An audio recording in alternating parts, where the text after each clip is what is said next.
One thing that keeps me puzzled, despite having studied finance and economics at the world's best universities, the following question remains unanswered.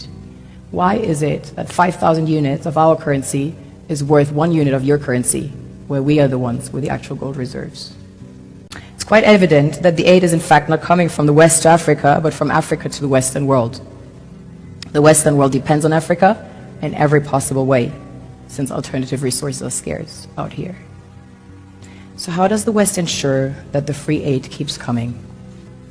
By systematically destabilizing the wealthiest African nations and their systems, and all that backed by huge PR campaigns, leaving the entire world under the impression that Africa is poor and dying and merely surviving on the mercy of the West.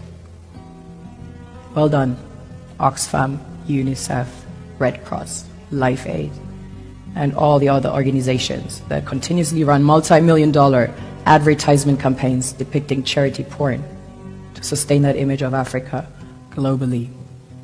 Ad campaigns paid for by innocent people under the impression to help with their donations. While one hand gives under the flashing lights of cameras, the other takes in the shadows. How can one expect donations from nations that have so little?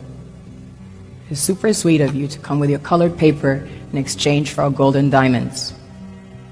But instead, you should come empty-handed, filled with integrity and honor. We want to share with you our wealth and invite you to share with us.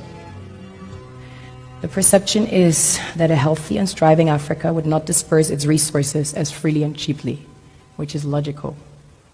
Last year, the IMF reports that 6 out of 10 of the world's fastest growing economies are in Africa, measured by their GDP growth.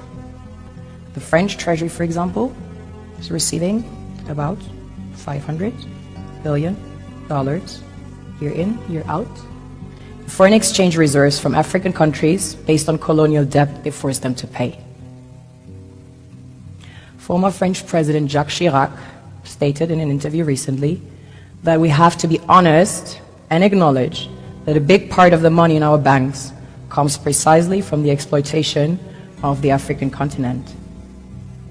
In 2008, he stated that without Africa, France will slide down in the rank of a third world power. Have you ever wondered how things work in nature? One would assume that in evolution the fittest survives. However, in nature, any species that is overhunting, overexploiting the resources they depend on as nourishment, natural selection would sooner or later take the predator out because it offsets the balance.